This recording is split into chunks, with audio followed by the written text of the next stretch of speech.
Bien, sean todos bienvenidos, bienvenidas a una emisión más de Punto de Vista. Venimos trabajando en torno a los 100 días del segundo mandato del presidente Donald Trump y tratando de analizar algunos ejes. Ya analizamos, o por lo menos dimos algunas pistas de reflexión frente al tema económico, el tema militar y ahora vamos a entrar en dos temas.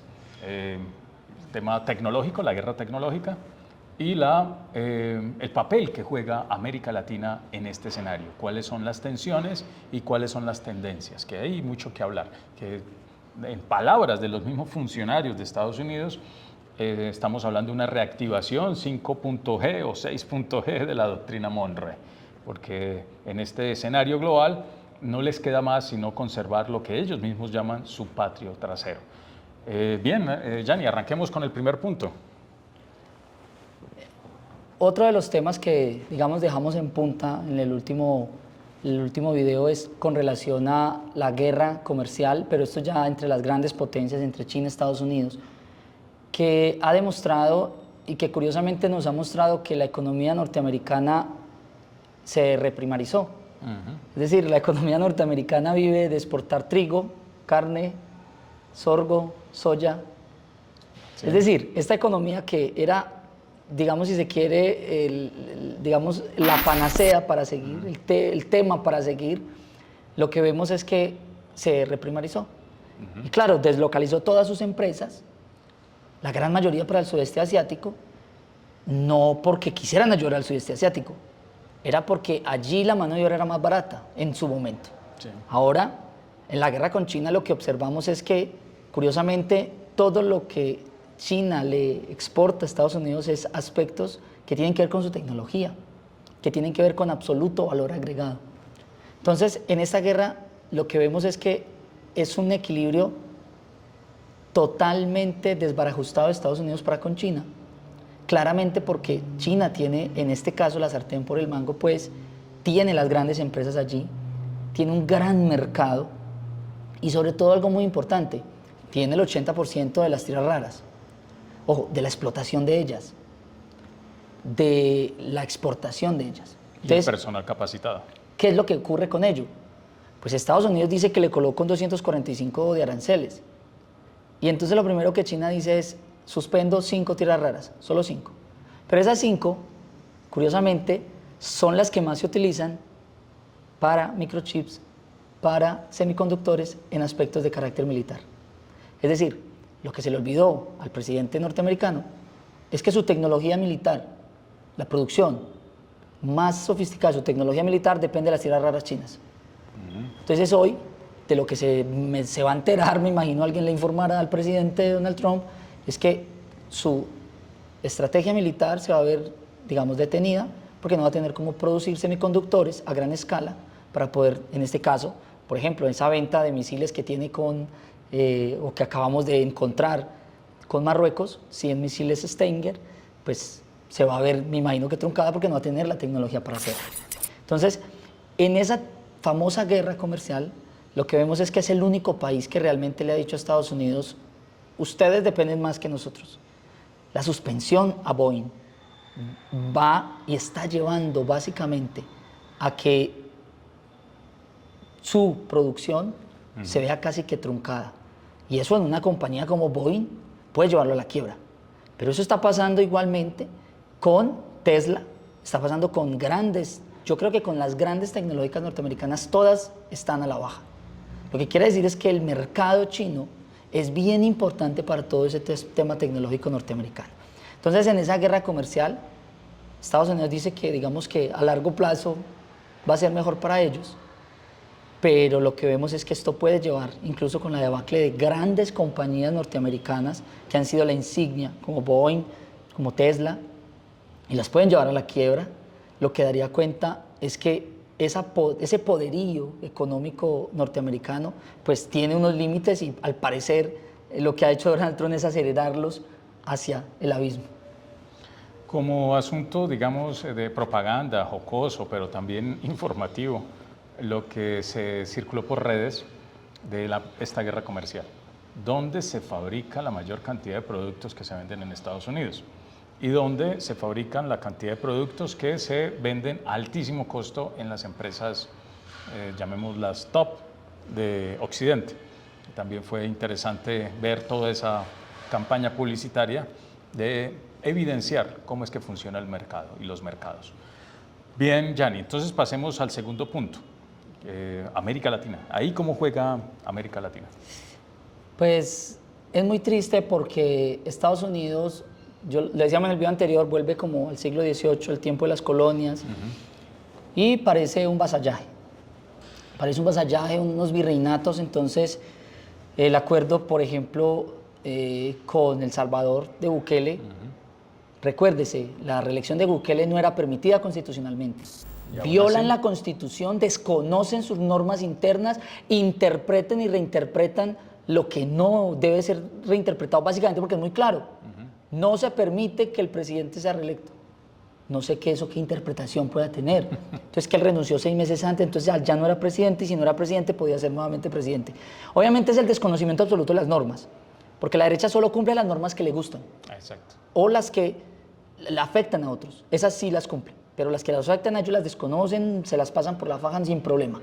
Entonces, esa persona está recibiendo dinero para recibir personas secuestradas de Estados Unidos. ¿Por qué digo secuestradas?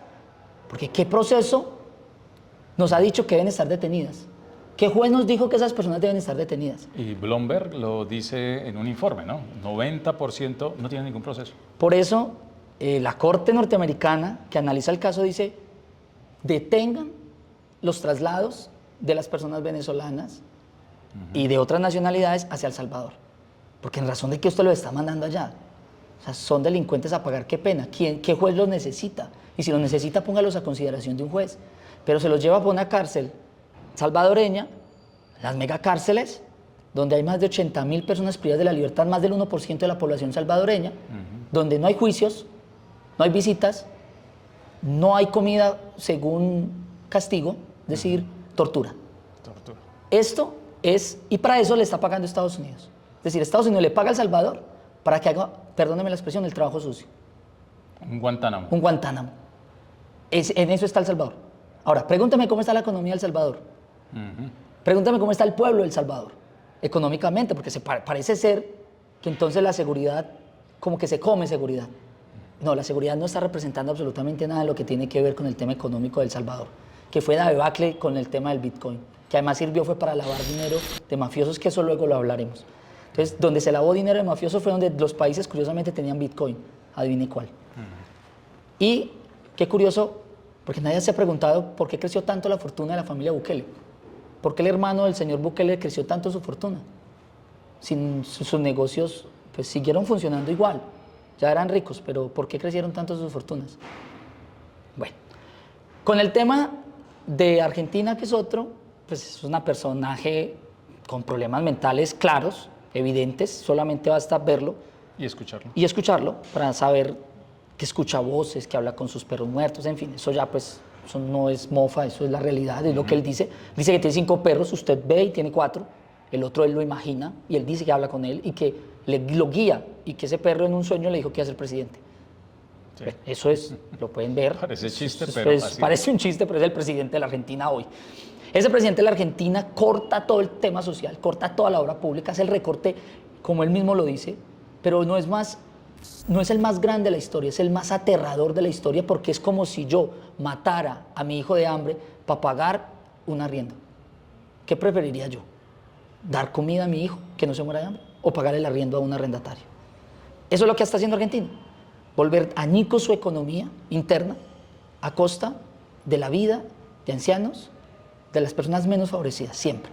Pero esto va de la mano de la entrega, de la violación de todas las normas del Fondo Monetario Internacional. Nunca lo ha hecho. Y lo rompen las normas por Estados Unidos, rompe todas las reglas. Yo no sé cómo va, con qué cara le va a decir a otro país que le diga, refinancia, me dice, yo no le puedo refinanciar. Si usted le refinanció a Argentina, rompió sus normas, rompió sus reglas, le entregó el doble. Todo esto es para romper la relación China-Argentina, ¿cierto? Pero, además de eso, romper esas relaciones es quedarse con la Patagonia. Ya pusieron una base y van por la Patagonia. O sea, es claro que van por la Patagonia. Entonces, y la Patagonia en términos de los recursos. Obvio. es recursos y la posición geoestratégica que tiene la Patagonia. Entonces, obvio, ese tipo de vasallaje para Estados Unidos es perfecto y para los países es demoledor porque está implicando volver a términos de la colonia, volver a términos coloniales. El otro es todo el área del Pacífico, el control del Pacífico en su guerra contra sus dos enemigos, China-Rusia, ya no tanto Rusia, y todo lo que gire en torno a la Amazonía, írsela quedando. ¿Qué pasa ahí? Es que parece que Estados Unidos ya no tiene normas ni contención internacional. O sea, abiertamente, incluso en su primera alocución, dice, Panamá es nuestro. O sea, Panamá ya no es un país, Panamá es una extensión de Estados Unidos. Protectorado. Es un protectorado, no sé, eso es lo que dice el presidente de Estados Unidos. El problema es que Panamá da una nota de protesta, pero recibe al otro día al vicepresidente y recibe a los funcionarios con una sonrisa muy amplia. Pues lo mismo, lo que hablamos del símbolo. Entonces no sé si alguien que me dice que me va a matar y yo lo abrazo y pues está bien, hazgan, ¿cierto? Un poco lo que está pasando con Panamá. Pero peor lo que está pasando con Ecuador, ¿cierto? Hay un fraude, pero nadie le pide cuentas. Y hay un fraude básicamente porque van a una primera ronda y se gana por muy poco la candidata, pero saca los mismos votos que la anterior. Y en los otros lugares, curiosamente militarizados, con inspección y vigilancia absolutamente del régimen, gana sobrado y no han abierto urnas, pues, en fin. O sea, hay todo tipo de llamados. Irregularidades. Pero en 2 horas, el Consejo Nacional Electoral dice, usted es el presidente. Entonces ya lo reconoce. Igual no importa si te reconocen o no te reconocen. Porque pues Estados Unidos no reconoce al régimen o no reconoce al presidente Nicolás Maduro en Venezuela, pero sigue comprando su petróleo vía Epson.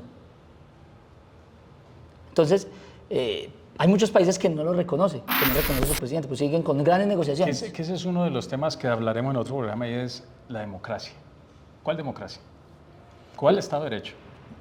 ¿Cuál Estados-naciones? Las normas, como se nos dijo, del siglo XIX, del siglo XX, la regla democrática y lo que llamamos Estado Social de Derecho como tal, eso no existe. Lo que existe hoy es el reconocimiento de estados entre estados. Usted puede ser un dictador y abiertamente todos los países digamos, del Oriente Medio, por lo menos de los Emiratos, Kuwait y todos estos países tienen dictadores a perpetuidad, porque además es un linaje. Y todos les compran petróleo, todavía la piden mujeres, todavía hay restricciones muy graves, porque recuerde que la ley que aplica es la Sharia de los temas, digamos, islámicos, que no lo critico, lo que digo es que cuando hay detenciones en otro país hay un escándalo, pero estos apedreamientos y este tipo de situaciones con grandes socios es bien. Entonces, el tema democrático es absolutamente una farsa. Y ya, lo que tiene que ver con los países latinoamericanos que están, digamos, los más poderosos, pues claro, Brasil se está juntando un poco más con China y estas aranceles lo que han hecho es como moverse un poco, pero lo más preocupante es que nadie está tratando nuevamente de consolidar lo que permitiría salir adelante como digamos, conjunto, y es la Alianza Latinoamericana. De eso no se volvió a hablar. Las cumbres, perdónenme la expresión, pero las cumbres son otra farsa. Las cumbres simplemente reúnen presidentes. La última no se logró ni siquiera el 50% de los presidentes en la CELAC. Es un acuerdo de intenciones vacío, sin metodología, sin temas claros, reales, de intercambios económicos. O sea, la alianza BRICS podría impulsar vía Brasil a todos estos países latinoamericanos a que dejemos de depender del dólar, dejemos de depender de tanto de Estados Unidos. Sin embargo, Brasil no anda en eso, Brasil anda más en un tema interno y no vemos entonces un punto en común que jalonemos lo que ocurrió en su momento con UNASUR, con ALBA. Básicamente hoy el que todos estos países estén por separado es lo que hace la fortaleza de Estados Unidos. De llegar con cada uno de ellos, y lo vemos, llega con cada uno de ellos simplemente para la muestra un botón, Pues Petro ha sido uno de los más críticos con Estados Unidos, pero pues contrató, recibió sus helicópteros para vigilar la Amazonía. Aceptó su base militar en Gorgona, en fin. Es decir, es una forma diferente como de criticar, de criticar en público, pero digamos en lo privado, a lograr buenos acuerdos. Y es lo que creo que está haciendo Estados Unidos, que debilita enormemente la unidad latinoamericana. Coger país a país, lograr acuerdos entre cada uno de los países, no en conjunto, sino país a país, y hay que la unidad latinoamericana pues cada vez esté más lejos. Bien, y se va cumpliendo lo que Laura Richardson dijo en el 2023, siendo comandante del Comando Sur de los Estados Unidos en Atlantic Council, que es un think tank de la OTAN. Y lo dijo muy claro, vamos a empezar el juego.